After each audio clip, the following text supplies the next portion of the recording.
For all his character's airborne heroics, it was a poignant scene on the ground that hit masters of the Air Star Nate Mann the hardest.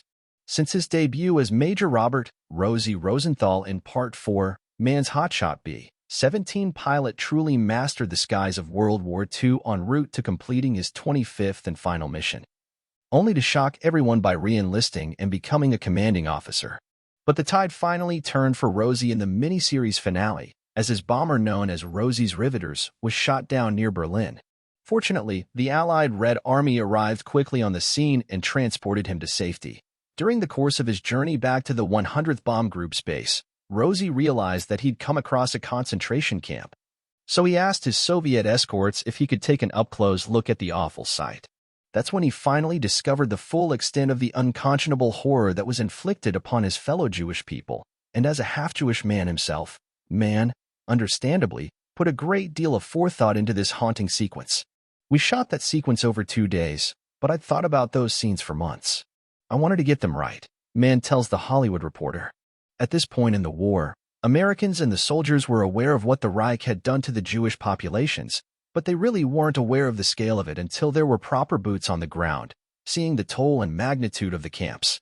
It was unlike anything the world had ever seen, and for me, those scenes are about a man who's confronting that for the first time, without any knowledge and having to piece together and process something that's truly unimaginable. Between this sequence and his overall role as a Jewish war hero, Mann had the chance to assess himself and connect with his lineage in a way that was both satisfying and difficult. I learned more about my own family and my great-grandfather's life as a Jewish immigrant from Hungary. He moved to the States before the war and left his family behind, Mann says. When the war broke out, he was living in New York while his family members were being sent to the camps.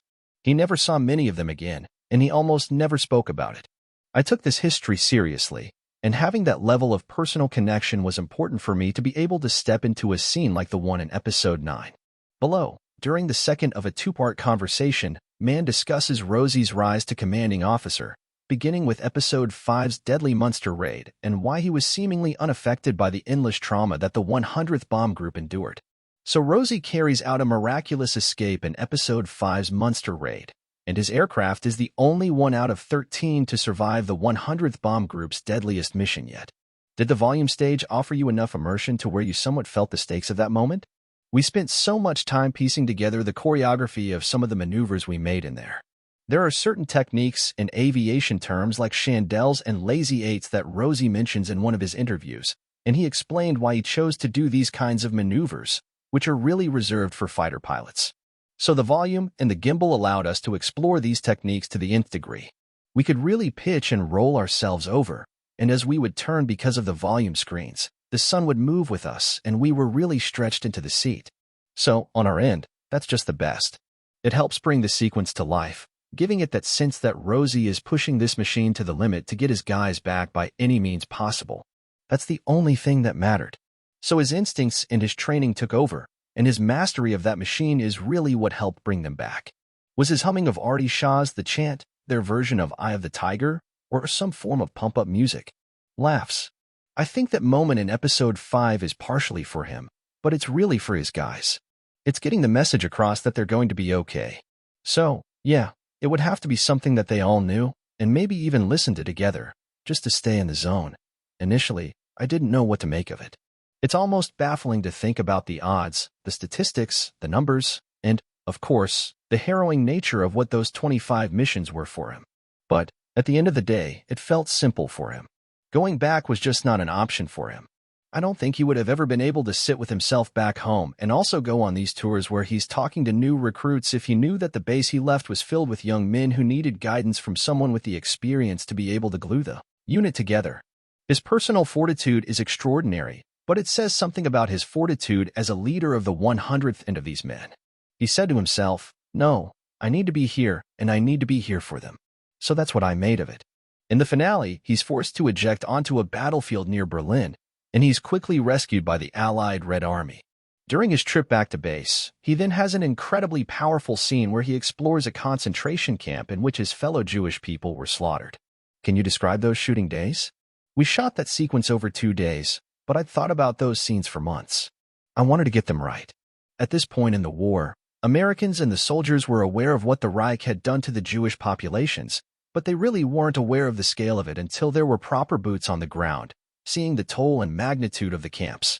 It was unlike anything the world had ever seen, and for me, those scenes are about a man who's confronting that for the first time, without any knowledge and having to piece together and process something that's truly unimaginable.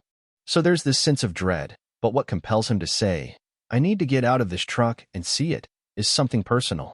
So I spent as much time as I could trying to figure out what that means on my end. Did you have sleepless nights in and around those 2 days? I think I did. I mentioned that I had thought about those concentration camp scenes for months. I'm Jewish on my father's side, and while preparing for the role, I learned more about my own family and my great-grandfather's life as a Jewish immigrant from Hungary. He moved to the States before the war and left his family behind. When the war broke out, he was living in New York while his family members were being sent to the camps.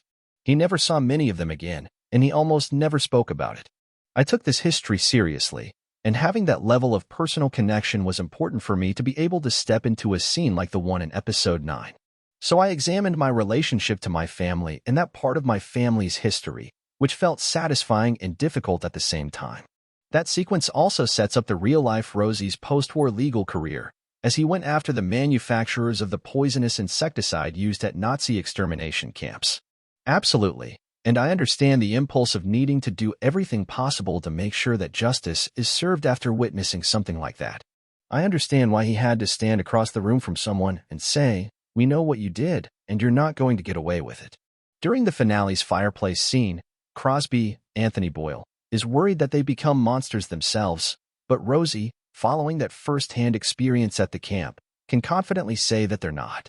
Yeah, we actually spent a couple days working with John on different drafts of that.